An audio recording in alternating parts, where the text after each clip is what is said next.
예, 오늘은 조금 분위기를 좀 바꿔보고 싶어요. 왜냐하면 얼반 미스터리 이렇게 얘기를 하다 보니까 주제들이 좀 심각하잖아요. 그러다 보니까는 그냥 내용이나 그런 것들이 심각하다 보니까는 이제 진행하는 것도 그렇고 굉장히 뭐라 그럴까 너무 진지해지고 그리고 굉장히 심각해지고 그러는 것 같습니다. 뭐 필요 이상으로 가볍게 생각하거나 농담거리로 생각하시는 그런 거는 아니지만 그렇다고 해서 또 너무 심각하고 절망적으로 막 이렇게 생각하는 것도 아니기 때문에 조금 더 편안한 분위기에서 이야기를 나눠 볼 수 있었으면 합니다. 그래서 저도 좀 편안하게 좀 바꿔보려고 하는데 오늘 주제 역시 그렇게 편안하고 즐거운 주제는 아닙니다. 심각한 주제예요.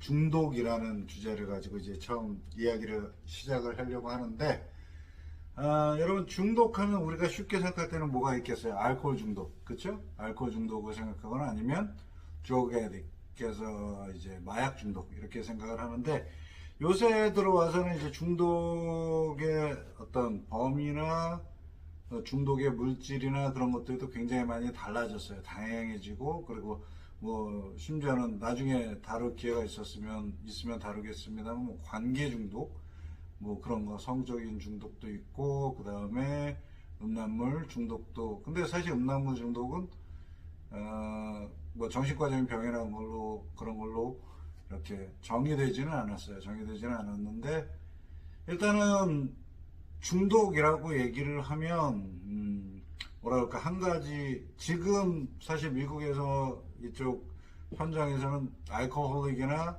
드러그 애딕 같은 그런 단어를 쓰지는 않아요. 그런 단어보다는 substance abuser라는 단어를 쓰기를 권장을 합니다. 왜냐하면 그 단어 자체들이 계속해서 전통적으로 쓰여왔던 그 뭐라 그럴까 부정적인 어감과 그런 것들 때문에 그런 단어보다는 이제 substance abuser를 많이 쓰게 되는데 물질 의존증이라고 번역을 하거든요.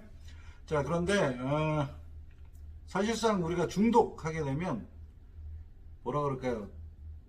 잘못 생각하고 있는 편견?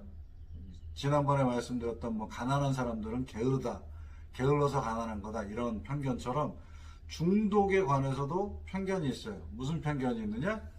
중독은 의지의 문제다. 뭐 주변에서도 이제 뭐 새해 되면은 이제 금연한다 얘기를 하시고 그래서 뭐 금연으로 이제 끊고 저기를 하는데 뭐 정말로 강력한 의지를 가지고 간절한 마음을 가지고 강력한 의지를 하면 담배를 끊을 수 있는 것처럼 중독도 의지의 문제다라고 이야기하시는 분들이 더러 있습니다. 그렇게 믿는 분들도 많은 것 같고요. 생각보다는. 근데 사실 중독은 의지의 문제, 습관의 문제가 아닙니다. 의지나 습관의 문제가 아니라 몸의 생리적인 그리고 생화학적인 반응의 문제예요. 그렇기 때문에 중독하게 되면 그러니까 중독의 그 뭐랄까 메커니즘이라 그럴까 그런 것들을 이렇게 말씀을 드리자면 이제 마약 중독 드러그를 말씀을 드릴게요. 원래 우리 몸에는 자연 인간의 호르몬으로 굉장히 강력한 마약이 나와요. 여러분이 많이 들어보셨던 거 정신 명칭은 엔도모르핀이라고 하는 그러니까 모르핀이 굉장히 강력한 진정제이면서 강력한 마약이거든요. 그래서 통증을 아예 잊어버리게 하는 그런 강력한 물질인데 그런 물질이 몸에서 나온단 말이에요. 엔도모르핀 줄여서는 엔도핀이라고 많이 얘기했죠. 엔도핀이 샘솟아야 즐겁고 뭐 생활에 즐거워진다고 하는데 사실은 통증을 우리가 통증이나 아픈 걸 못 느끼게 하는 마약의 성분이란 말이죠. 근데 이게 우리 몸의 인간 세포 안에 보면 이제 신경이 있고 그 신경과 뉴런이라고 하는 신경과 신경을 연결하는 사이에 그 전달 물질이라는 게 있어요. 그래서 신경 전달 물질을 통해서 이게 신경 수용체가 있는데 전달 물질과 수용체가 딱 맞아 떨어지면 그 전달 물질을 통해서 그 자극이 다음 뉴런, 다음 신경으로 이렇게 연결이 돼서 이어서 가는 그런 체계로 되어 있는데 말하자면 어떤 조그만 전기, 굉장히 세밀한 전기 자극의 그런 형태를 띄우면서 자극이 착착착 이렇게 퍼져나가는 그런 모습을 보여주는데 이 마약은 이렇게 유사신경 전달 물질이에요. 물질 자체는 다른데 이 신경 전달, 뉴런의 신경 전달 물질을 수용하는 수용체에 딱 들어맞는 구석이 있다는 거죠. 그래서 전체적인 모양은 다른데 여기에 딱 들어맞아서 달라붙게 되면서 어떻게 됩니까? 다른 실제 자극을 받았을 때 신경 전달 물질이 접속을 하지 못하기 때문에 우리 신경세포 내에서 이게 남아돌게 돼서 과잉으로 이렇게 어떤 환각이나 과잉으로 이렇게 기분이 좋게 만들거나 그런 것들을 만들어내는 역할이 된다는 거죠. 그래서 그래서 그 마약의 어떤 중독이나 이렇게 되는데, 이게 중독의 성향으로 넘어가게 되면요, 사실은 내 의지하고는 상관없이 몸이 수용체에서 그 자극의 수용체가 이게 사용이 돼서 없어지고 나면 몸이 뭐를 한다는 겁니까? 몸이 그 수용체, 그 자극하는 그 물질을 더 원하게 된다는 거예요. 그래서 신경세포와 모든 우리 몸의 세포들이 그것을 원하게 돼서 그것이 없으면 그 자극을 충족시켜주지 않으면 전혀 다른 생활을 할 수 없게 되는. 그래서 substance abuse는 지금의 저기는 예전처럼 막 없으면, 옛날에 어땠어요? 알코올 중독이다 그러면 뭐 손 떨고 막 없으면 막 저기 하고 얘기를 하는데, 그것보다는 조금 상대적인 개념으로 그 물질을 섭취하지 않고서는, 그 물질을 충족시키지 않고서는 일상생활이 불가능한 모든 것을 이제 중독이라고 이야기를 합니다. 그래서 substance abuse라고 얘기를 하게 되면 뭐 그런 사람도 있어요. 게임 중독이다 이러면 게임의 어떤 게임의 자극에 어떤 익숙해져서 그 자극이 없이는 어떤 다른 일을 하지 못하는 거예요. 그러니까 항상 그 게임이나 어떤 그런 자극을 계속해서 갈구하고 그 자극을 받지 않으면 평범한 생활 자체를 하지 못하는. 그래서 그것은 결국에는 무슨 얘기냐면 우리의 몸의 세포나 우리 몸의 그 뭐랄까 신진대사나 모든 것들이 그런 물질을 원하는 형태로 바뀐다는 거예요. 그렇기 때문에 의지만 해가지고 내가 다 끊을 수 있어, 죽기를 각오하면 다 될 수 있어 라고 얘기를 하지만 사실은 그렇지 않다는 거.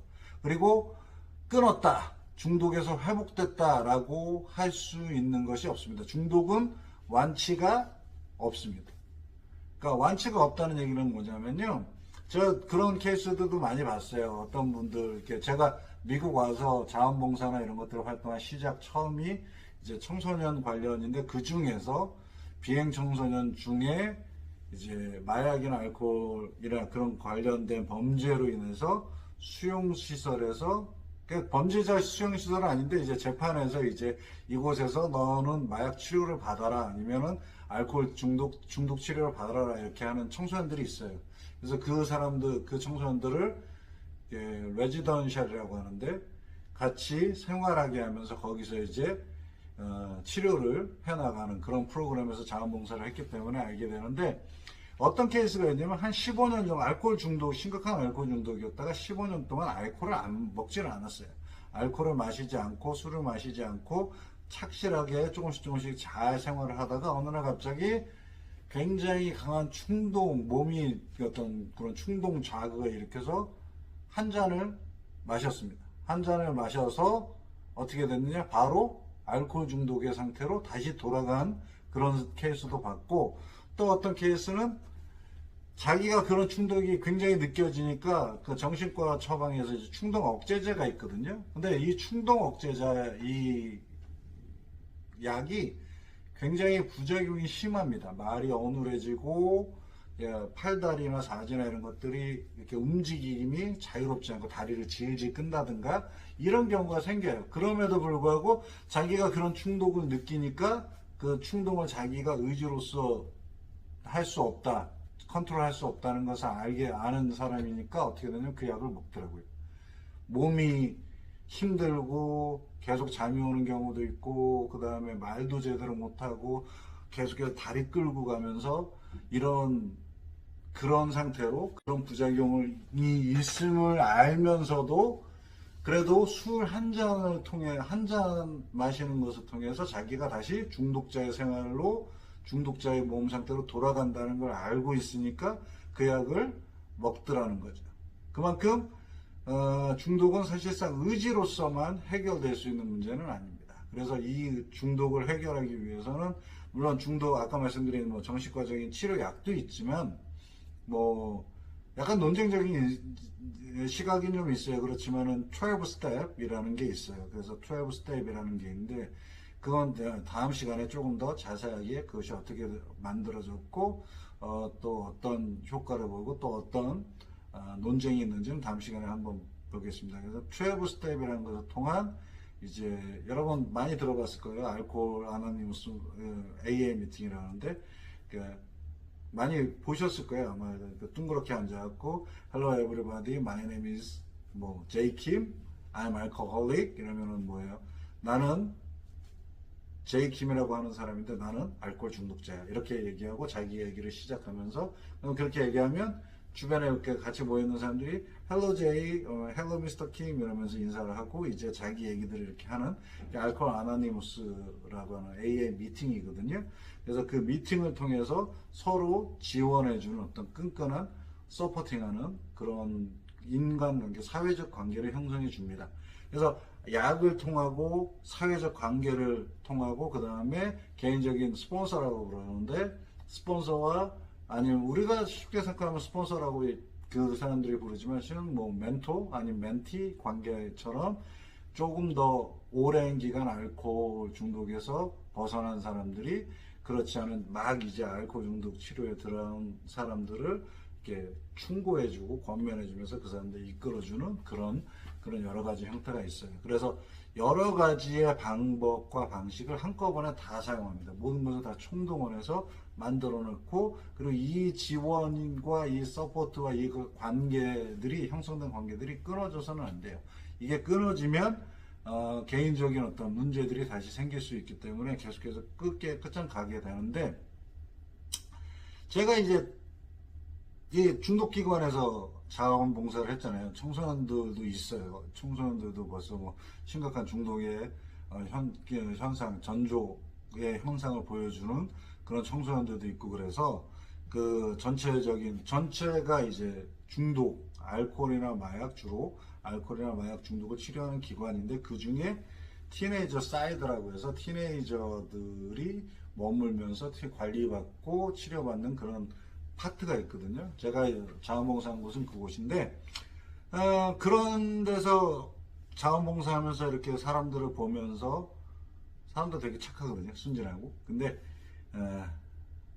주변 환경이나 삶의 어떤 역경이나 어려움들이 그 사람들을 그렇게 만들었는데 그 사람들을 이렇게 보면서 그때 얻은 경험을 가지고 이제 한국에 제가 예능 같은 걸 잘 봐요. 자주 보고 뭐 재밌는 거 많이 찾아보고 그러는데 한국 사회를 이렇게 제가 이런 경험을 토대로 해서 보게 되면 아주 독특하고 특이한 사회입니다. 그리고 굉장히 위험하기까지 한 사회예요. 어떤 사회냐? 술 권하는 사회. 뭐 옛날처럼 뭐 직장 상사가 아니면 윗 어른이 주는 술은 먹는 거야 무조건 받아 마셔라 막 그런 건 없어졌는데 은근하게 뭐가 있냐면요.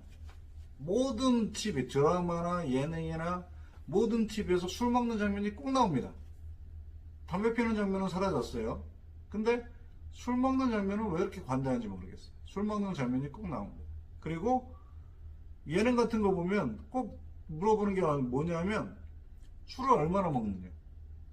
술 많이 먹으면 술 많이 먹는 게 자랑인 것처럼 나와지는 그런 사회. 술을 못 먹는다고 하면 대반에 다른 사람들이 얘기하면 뭐라고 얘기합니까? 그러면 무슨 재미로 살아? 막 이렇게 얘기를 하는데 술 권할 뿐만 아니라 술 많이 먹는 게 자랑인 이상한 사회예요. 그러니까 다른 나라의 코미디 프로나 다른 나라의 예능 프로를 보면 주량 얘기 술 얼마나 먹는지 물어보는 일이 거의 없습니다. 그리고 술 많이 먹는다고 뭐 자랑하고 그런 일도 별로 없어요. 그런데 한국에서는 오히려 그것이 술 많이 먹는 것이 자랑처럼 되고 술 많이 먹으면 사회생활을 잘하고 그 다음에 여러 가지로 굉장히 좋은 사람처럼 보입니다. 제 눈에는 굉장히 위험한 사회예요. 굉장히 위험한 사고방식이고 굉장히 위험한 태도입니다.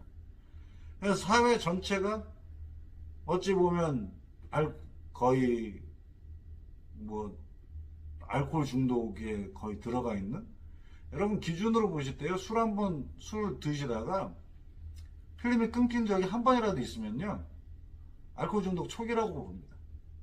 그렇게 보셔야 돼요. 그런데 지금은 뭐 술 먹다가 제대로 뭐 술 많이 먹고 제대로 먹으려면 필름 한두 번은 끊겨봐야 된다라는 식으로 희한한 알코올 중독의 초기 증상을 보면서 알코올 중독인데 알코올 중독으로 들어가 봐야 술을 좀 먹은 것처럼, 그리고 그런 사람이 친구 관계도 좋고 사회생활도 잘하는 것처럼 보여지는 아주 이상한 사회입니다. 그래서 제가 볼 때는 굉장히 한국 사회가 되게 위험해요. 문제가 있고. 물론 뭐 경제가 나빠지거나 아니면 여러 가지로 불안정하고 그런 경우에서 이제 뭐 그런 술이나 그런 것들이 소비가 늘어나고 그런 통계도 있습니다만, 그러나 제 생각은 그렇습니다. 위험하고 잘못된 거, 그것을 권하는 것은 온전하지 않고, 그런 것들이 오히려 거꾸로 자랑이 되는 것은 올바르지 않고 건강한 모습이 절대 아니다라고 생각을 합니다. 예, 그래서 오늘은 조금 중독에 대해서 전반적인 그런 이야기를 좀 나누고 한국 사회의 어떤 중독 불감증 같은 그런 지금의 행태나 세태를 좀 생각을 해봤는데요. 다음 주에는 저희가 아까 말씀드린 것처럼 중독을 치료하는 치료에 대해서, 치료 과정이나 치료 방식, 그리고 무엇이 근본적으로 필요한 것이 무엇인지를 한번 살펴보도록 하겠습니다. 예, 지금까지 워싱턴에서 얼반 미니스트리 채널이었습니다. 감사합니다.